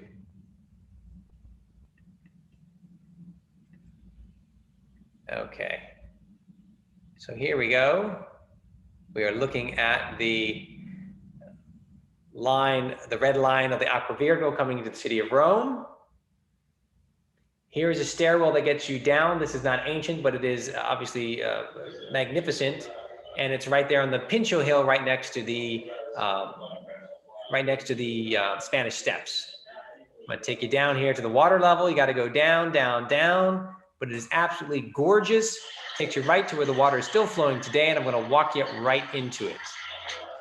And the water source is about 23 kilometers or so from Rome, so not that far away. Pristine water, potable water that still flows through today.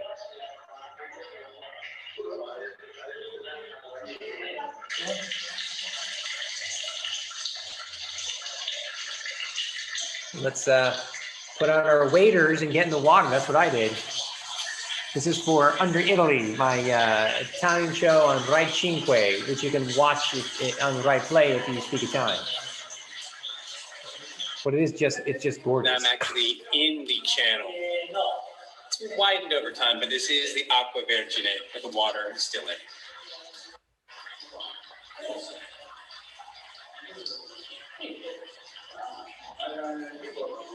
It was absolutely amazing. Walked all the way under the Borghese to Morotorto, and now we're heading out to the countryside. The source, 20 kilometers away from Rome, and you can still drink the water right here. What I mean is the water channels are no longer waterproof, so they had to put them in modern pipes. But the water coming out is still potable and still fresh. So there's a natural spring that still emits all this water. That's it's Fort Knox. To get in there to the water supply is very, very closely guarded. It's like a secure site. And so it's not about the water that was wading through. There are modern pipes that bring that water clean into the city. But the water still does flow through that channel that I walked through as well. Okay, here's the Trevi Fountain. We're going to go behind it. This is built in 1762. And this is the area where the water was then parceled out. There's a whole list here that shows it's going to various families that paid more money. They had their own piping from the Aqua Virgo into their homes, but it also fed and was regulated here into the fountain. We're going to see that underneath, all this is no longer in use. It's a historic site. Underneath, there's a modern pumping system where the water is more heavily, carefully regulated. So all this piping and so forth from the 18th century is all out of use. We're talking modern pipes here, guys, like this. And the water's still flowing there in copious amounts.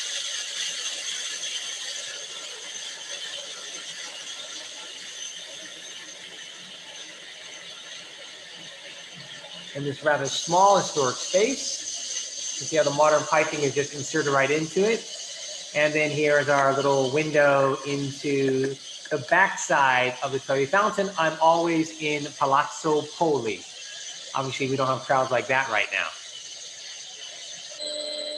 And that's the system right down below where you monitor, it's such a loud noise, but where you monitor all of the pH levels. So it's meticulously watched as well, because if it's not the proper level, then of course you're going to immediately corrode and eat away the travertine stone or the fountain itself. So keep that in mind. So amazing. It's also high tech now, but of course, go back when they make the Trevi Fountain there in 1762, and hey, they didn't need that technology. Sometimes I'm wondering about that. But let's move on then to what's going on to today. We actually made it there. We've been an hour and almost a half, and we've just a couple more things to do. Let me see if there are any quick comments. Thank you. It's always nice when your brother tells you you do a good job. Yes, Nicholas, thank you very much. Just a little bit more to go. For the city, remove the modern roadway between the Colosseum and the Forum of Trajan. They're doing it in bits and pieces, but I think the road is here to stay. I mean, where else is Mission Impossible than a film, right? They film right along the Via del Foro Imperiale. What a great backdrop for a movie. But no, I think that it's probably here to stay, but maybe further and further reduced. Oh, great. I'm glad you finally got inside the Pyramid of Cestius. Again, it's something that you can get into sometimes. Hey there, Sharon. Hey there, Clive. Tapestries in the Sistine Chapel originally. How long? They were there a very short amount of time. I'm blanking right now, but it was very, very short-lived. Obviously, some of them got burned in 1527, the famous sack of 1527. Some people, because there's so much gold thread in it, some of the soldiers thought they could burn it down for gold thread. So poof, there goes one carpet, and they don't get any gold out of it. So, but no, it's basically been, it's all about safekeeping, because they would deteriorate very rapidly if it were just out there. They're in special, containers and so forth in the Vatican museums. Thank you, Tim. Thank you, Jim. How do we know? Do we know the actual route of the Triumph? I have a lecture on that. I got to put that up. It's one of our seminars we did, but I really want to, one of my things to do is walk you through the traditional triumphal route, just like we're doing today. Just go to that route in bits and pieces and snap it all through. I mean, I probably have all the components at this point. Thank you very much, Deborah. Thank you, Derek. Tapestries kept at other times inside, like glass chambers in the Pinacoteca. You can see them on display in the room with the Transfiguration by Raphael as well. Yeah, Trevi was really cool. That's not open to the public, but I did a show, so that was a great opportunity. I want to share it with you. So today, let's talk about today. So just really briefly here, just to wind things up. What's happening today? I want to give you a little video because I said I would show you a little bit of the Forum of Augustus excavation, just a short little video. So here's a bit of a model that shows us what the Mausoleum of Augustus really looked like, surrounded by gardens. Of course, it's not like surrounded by gardens anymore. Here's pretty much what it is. It's gutted. It's radial walls. It's an entrance. Right? This thing was a bull ring. It was a palace. It was a opera house. Today, it's going to be finally, probably by next year, a museum. But this is how it usually used to look: overgrown, lots of weeds, as Marcus mentioned, a lot of neglect. Quite sad and overgrown. Now, let me show you what it looks like. You can already see from this street nearby that it is looking pretty good. And here is a panning shot, and you can see they're finally digging out the stuff in the front. There's a big piazza surrounding it built by Mussolini, but now we're really having an attempt to make it accessible to everybody. It's going to have a museum. It's going to have antiquities put back inside that originated there, some of the tombs, right? The ossuary of Agrippina, things like that. It's going to be fantastic to finally make this fully accessible to the people. And of course, next door is the Arapakis Museum. Now, here's another location, the Via Alessandrina. So the question was, are they going to dig up the road? Besides the main road that Mussolini put in, there were side roads because it was a whole neighborhood. So this road, the Via Alessandrina, remained, but they got money and they decided to dig. It was a lifelong ambition of one of the major archaeologists over there. This is the start of it. This is like the first day, more than maybe 2 years ago. Let me show you what it looks like today. But this is where they're starting. They found one big head or two statues. They didn't find much, but there it is. We're going to remove a road that we used to all take a walk and admire the ruins. Now a big chunk of the road is gone forever, and that's what happens in Rome. You're always going to keep digging and keep discovering. So let's take a look at what it looks like today. Okay, that's the start. And I have many more clips to show you the whole process, but I apologize. Just trying to keep some of these things short. Okay, that's just really just getting at the we're at the modern levels, right? And now look, the road is gone. We've gotten down to the layers of the Forum Piazza of Trajan. So we're finally reconnecting here. See the revelation here of the space. The Via Alessandrina is now gone, and you connect right from the Forum of Trajan over to Trajan's markets for the first time. The new excavation has come down to the ancient pavement level in the time of Trajan. So that's it. I mean, that's the conclusion of the excavation. And what the idea is finally to link up the markets of Trajan, which is also the Imperial Forum Museum, walk right out, finally into the Forum of Trajan itself. It's a fantastic idea. And these other bits and bobs of walls have to do with the fact that there used to be a whole neighborhood and a monastery. And so you don't remove all those layers of history. Back in the day, you would. Today, we're trying to preserve as many of those layers as possible, as we saw with that house over there in the Forum Transitorium. I think we've got just 2 to go. So let's finish up here, just over an hour and a half. See any more questions? Thank you, Tim. Thank you, John. Thank you, Marcus. Haven't been to Rome since 2018. Look at all you've missed. Exactly. I mean, you think archaeology is slow, and then like they're doing everything. It's intense. It really is. Fuchsia, how you doing? It's nice to hear from you as well. And absolutely, this is the way it is. Archaeology is slow, and then it's like an acceleration, and then there's a revelation, then it's open to the public.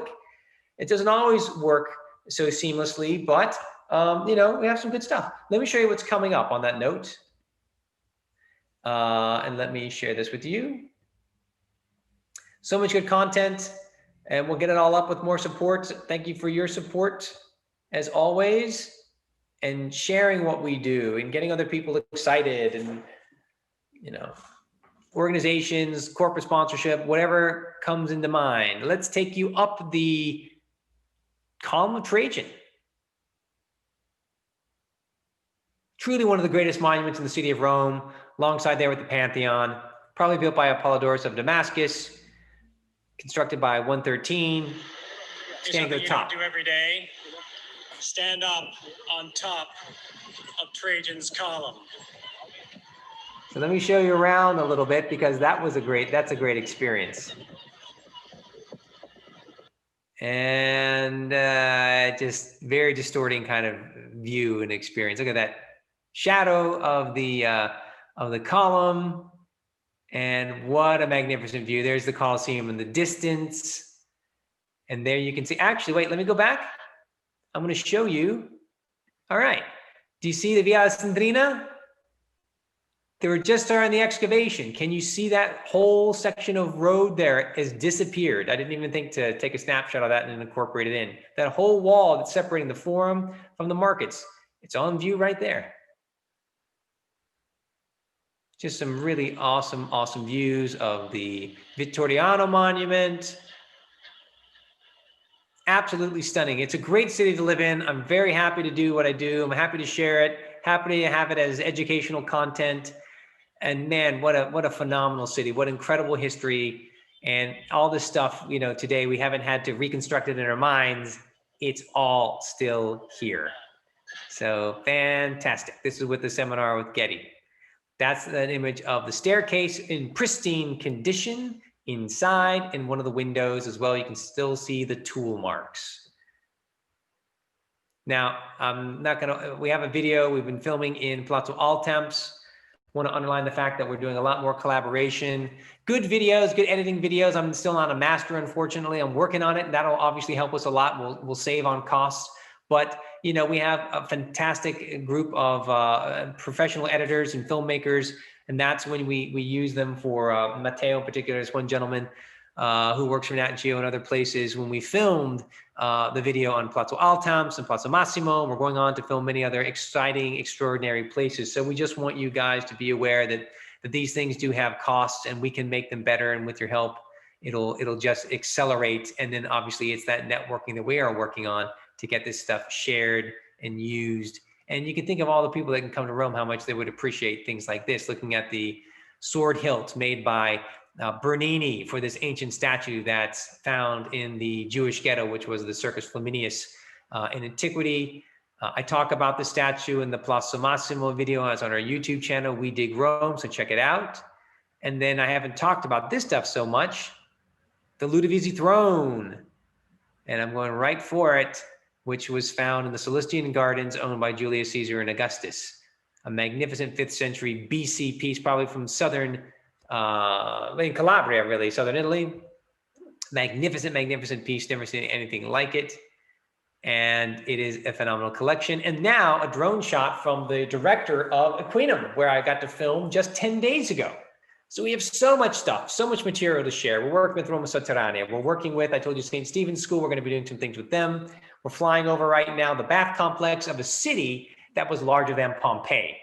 And you can see from the shot that the monuments are literally just half a foot beneath the surface of the dirt.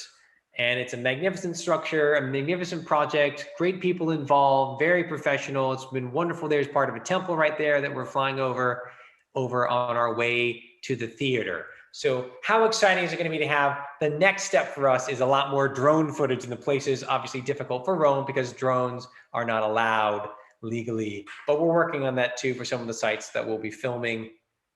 But here, no problem.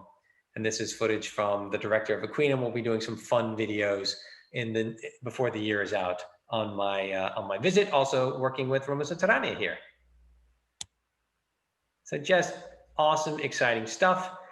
So thank you guys so very much. Let me give you a little goodbye video. And we just appreciate so much. We'll see what other comments are, because I think there'll probably be some comments. But let me take you to this. I mean, you guys have been so generous with your time, and just been wonderful to join me here today. I know you're busy. I know it's the weekend. I know that so many things are happening around the world, but I'm very excited to share this with you, and I'm glad that you guys love Rome. So some things that are coming soon: Trajan's Column, Roma Sotterranea, collaboration, Museo Nazionale collection, more videos, more contributor essays, new weekly blog. So please, please, please get involved, stay in touch. And thank you for joining us. I do want to share with you one last little walk through the city of Rome.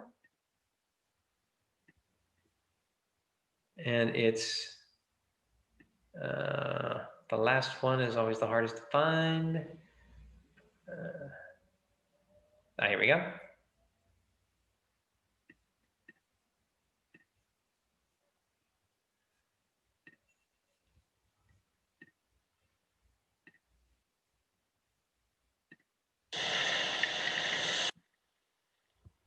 So let's just walk up the Capitoline Hill just for old time's sake. If you've never been to Rome, I'm in a way bringing you to Rome, but you know, always put it on your. We know that most people aren't going to get to Rome, and we want to share the excitement. We want to share this dynamic city. We want to share how we live with history.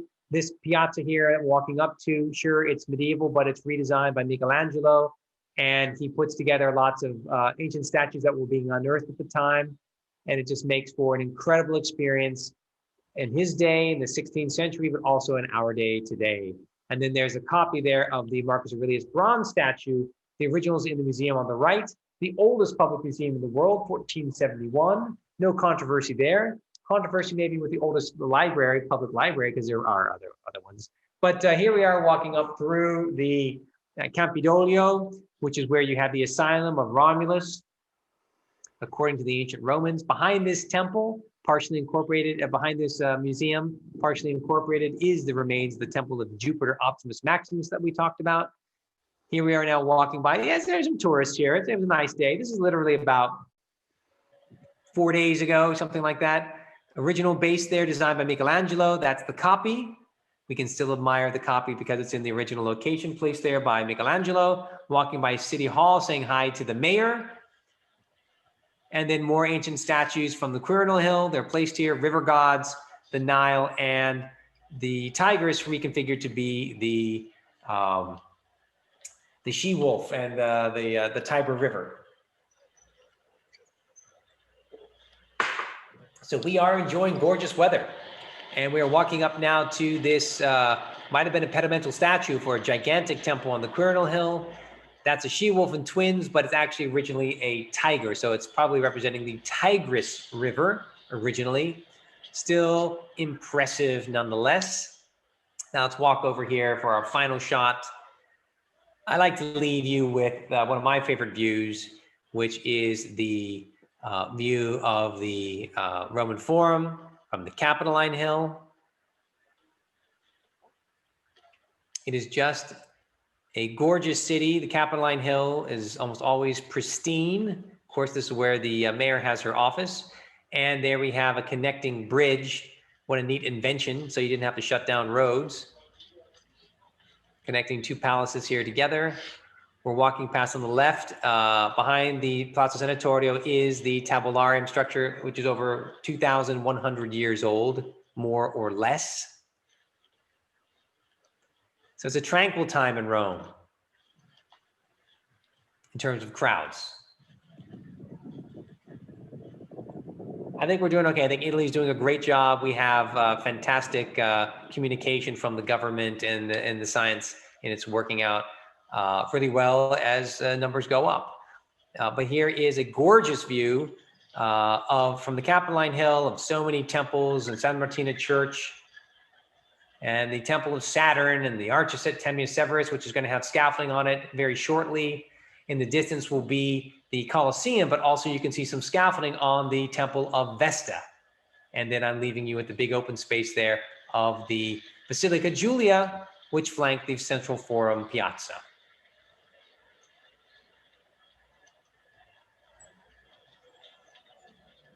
Looking toward the Palatine Hill and the Velabrum. Here's that one more view, one of my favorite shots. From the portico of the Harmonious Gods up to the Temple of Saturn and beyond. There's the Clevis Capitolinus Road. Almost everything I'm talking about, almost every ancient site is in one of the videos we've already produced. And just think, with more support, how many more we can produce, and Ancient Rome Live will flesh out even more. But please do go to the table of content. Start here on Ancient Rome Live, and you're going to see that the content is much better organized, and you're going to get a lot more out of it if you're a teacher or a student or just want to learn more about ancient Rome. Table of contents really sets you up with all the information, all the topics and so forth that we're going to be adding to continually. The Temple of the Terrace that Ristorante Upi is closed. That's right. I don't know why it closed. As a wheelchair user, I would never get up there. Okay, so actually, they've done a really great job. In the Roman Forum, for example, and even also the Capitoline, there are back ways to get up. And if you go to Ostia Antica, they will take you around in a golf cart. If you go to the Roman Forum, they'll help you around in a golf cart, but there are also ramps to get into the House of the Vestal Virgins. And there's even a nice path that you can indeed, finally, in the 21st century, go through the Roman Forum in a wheelchair. I can attest to that, which is a very, very important thing that it's been done. And it's hard to do it. It's hard to do because these sites are so ancient and so on, but where there's a will, there's a way. And I think they're really doing it, and they're doing a much better job. They also have itineraries for blind people. I mean, there's just, it's come a long way, and it's very, very positive. You're welcome. Thank you very much. What clues do archaeologists use to identify the sarcophagus of Romulus? So really, it's really, at this point, it's just about the location. And just across the way there in the excavation of the Comitium, there is the Lapis Niger, and there's this site that says somebody important is buried there. So is it related to that, or is it distinguished? You know, so we still have a bunch of open questions, but Romulus sounds like one of the traditions says that Romulus is buried, or he has a tomb, an empty tomb in the Forum area. The other ones say it's in the Campus Martius area. Thank you, Mark. Thank you. Appreciate it. I know it's for those of you who normally come here, I feel your pain because it's really an awkward time, and it's just not the time. But Rome is going to be here. We are here, so we're able to provide something I think that most people cannot provide.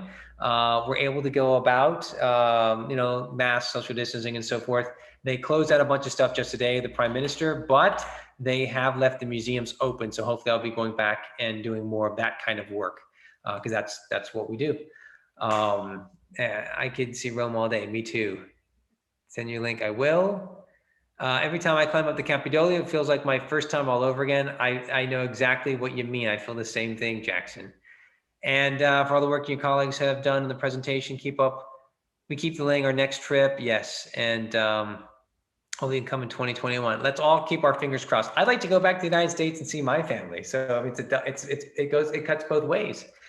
Thank you very much, Jugu, very much. I appreciate it. Thank you. And Jim and Fuchsia and Nathan, Cindy, thank you so much. And we are here then to help you miss Rome a little less. All of you have been very generous and supportive, and we really do appreciate it. Please do share the content that we're doing, and please reach out to me. Please reach out to us on social media at Save Rome, and mine's Darius Diggs, and we will happily create content that you think people want to see or that you want to see. So let us know. Give us the feedback. Tell us what your favorite videos are thus far. What things you're interested in learning more about. We are definitely going to delve into more Renaissance content, more Middle Age content. We're going to get into fascism. We're going to go to EUR. We're going to be talking with a lot of experts and colleagues. The podcast will finally roll out again. I've been talking to a lot of people about the Raphael tapestries and Sistine Chapel and so forth. So we're going to get a lot of input, a lot more voices, and a lot more expert contributors to help us flesh out this exciting content. So I really thank you guys all very much. And this has been great. And the comments have been great. And I think only one person said they didn't have a good signal. Otherwise, absolutely. Absolutely, we like your input. Yes, a video on the Triumph is right up there at the top of the list. They did a seminar on it, but now it's time to do that route, which would be a lot of fun. Basically, it's going from the Circus Flaminius, the Jewish ghetto, right, Porta Grattabia, past the Theater Marcellus, which is actually a site that's still closed right now. It's usually just a free access site, but it's been closed for COVID. Then you go through the Forum Boarium, you go into the Velabrum. So you guys are all experts now. You go through the Circus Maximus, you go down the street, You go into the Roman Forum at the Arch of Titus, you drop down into the Forum, and then you go up the Clevis Capitolinus, and you're up to the Temple of Jupiter Optimus Maximus. So we could do it. I think I've got all the content pretty much, which would be awesome. Yeah, I got a lot of books on my bookshelf. I mean, I got a lot of books, Anyways, but it's all for work. And thank you. Yeah, the whole team is great. I mean, a big salute to everyone who's involved in our digital media team, and also all the interns. We have like 6 interns that are working on various projects, which is absolutely phenomenal. And that's how we're getting things done. We're going to get things done with getting grants. We're going to get things done by more long-term support. We're going to get things done by more organizational sharing. We got a great rapport going on right now with the school in Athens. So I think we're going to be doing something there. I'd like to go there in the spring. We'll see if I can pull that off to do some work with them, because they should be digging in Corinth, which is a Roman site. So, you know, hopefully it'll all work out. So we have the Villa Giulia, we have the Etruscan Museum. Just go to Ancient Rome Live, go to our YouTube channel. We have the Villa Giulia 8-minute video. Also includes the architecture and the Nymphaeum of Julius. So it's a papal residence. And then I think maybe on my YouTube channel, which is Darius Arya, I think I interviewed the director, and we went around and did a little Facebook Live, which I put on YouTube channel. And we have a whole bunch more content to put up for Villa Giulia. So we'll definitely be back.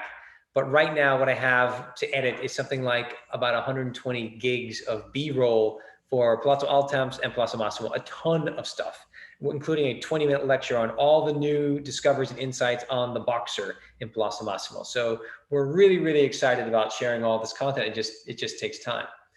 Yeah, I got a lot of fun books. Like if you like Augustus, this is my PhD mentor, Age of Augustus. Oops. Right over there, and it's a great one with Karvalinsky, and Cambridge Companion. It's a great one. So there's tons of stuff. This one's, I don't know if it's in English or not, but this is a great book on everything in the Terme Museum, which we'll be filming next. So I'm really excited about that. This is a great, like, a nice, fantastic book. There's so many awesome books to share, and it's ridiculous. But yeah, that'd be a fun thing to do and much later. But listen, what we're going to do is this. This is going to be for you online. So I will send everyone who participated. You're all going to get a link if you want to watch this again. I know it was very dense, maybe too much, but I was ambitious and I wanted to take you through the chronology, as it were, and show you a bunch of new stuff, as I promised, things that you probably haven't normally done. It's not that common to go, up the top of Trajan's column or underneath some of these sites and so on. And it's fun to have the opportunity, either working with the ministry, teaching a seminar, work with the Getty, do more TV stuff, and then filming the things. It's with Ancient Rome Live. It's really coming along really nicely. So we do appreciate it. I'd like to do something one more time special before the year is out. So do stay tuned for that as well. Some things that we haven't even done yet. Maybe we can do it all with you before the year is out. But we do appreciate it. We appreciate your support, and we appreciate your comments and questions. And yeah, I don't know about going to Rome and Spain eventually. Absolutely, I'm all about collaboration. So I invited him here, and we brought him over, and I have not been invited to Spain, but I have plans to go to Spain. So I'll get there sooner or later for the Ancient Rome Live content. You're welcome. And I think a lot of you, I'm happy to meet everyone. You can come to Rome. You guys all look me up. And thank you very much, Deborah. I'm glad. No problem. Jackson, I'm really glad that you could join us here, and don't have to make any excuses. I know how busy you are. Christmas in Rome. Cool. Yeah. I mean, Spain is awesome. I mean, all these places are absolutely fantastic. I have so much content from Jordan I shall have to get out. But yeah, we'll get it. That's what we're going to be aiming for in the future. As our friends over in Smart History, I've done 3 videos with Smart History, and now we're partnering with them. So it's like they're very successful. They've done a great job, and they're a great role model for us to eventually get the funding to go to these places to do the filming.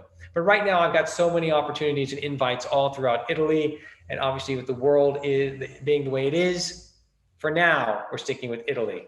But I guarantee you, in the future, We're going to go through the entire Mediterranean. Looking forward to it. But things are good right now. We're producing a lot of good content.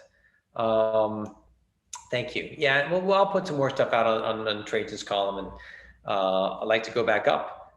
So we'll see how it goes. Great people that are working on the site right now. So I think there'll be lots more opportunities as we signing more agreements and so on. Fingers crossed. But these things all, as you can imagine, take time. So thank you guys very much. It's been great comments. Thank you for your support. Thanks for, yeah, I'm glad you liked it. Wasn't sure. If it's not, everyone has different styles, as you know, and everyone has different kind of pace and so on. But this is kind of where we are right now with the content and our commitment to producing more content. Great interns, great small digital lean team, and I'm pretty much the one that's here and getting this access, and then we're transmitting it to you. So we're looking forward to producing a lot more content. Thank you guys very much. Yeah, all of you and some of you have been supporting us for many years, Marcus. So thank you so much. Thank you for tuning in, because I know it's also a big time commitment on your part. Here it's now, 10, just after 10. And so you guys, you have the rest of your day to talk about what an amazing experience you had in Rome. Tell all your friends you went to Rome today for almost 2 hours. And so, well, I was going to ask you, what are you talking about? And share your own passion and excitement and a new way to experience travel to Rome virtually. So we look forward to hanging out again. Thank you so much. And just, yeah, talk with us, ask us questions. Let's keep the comments going. And we'll definitely get the Triumph out there and many other things. Thank you. Thank you, Howard. Thank you, Derek. You guys all take care. Stay safe. For those of you in America, I know, it's going to be, it's a lot more tension over there than I think here right now, because you got a big election coming up. But I wish everyone well and to be safe. And we're all going to pull through this. And in the meantime, we're here in Rome for you. Sharing things is my Instagram, Twitter, Facebook, YouTube, Institute, YouTube, Instagram, Twitter, Facebook. So all different voices, many people are on the different channels for the organization. So have those conversations, ask those questions, and then I'm always present as well. Have access to those channels as well as my own. A lot of exciting things are going to be happening. And I'm happy I filmed in 5 different TV shows in the past 5 weeks. So somebody's interested in this stuff, and then we can do it our own as well. We can do it in our own style, and we can reach out to, I think, just a really big audience. So thank you for being part of that process, that we can reach more and more people. I think they'll really appreciate this stuff. Okay, you guys, take care. Thank you again so much. Have a good rest of the weekend.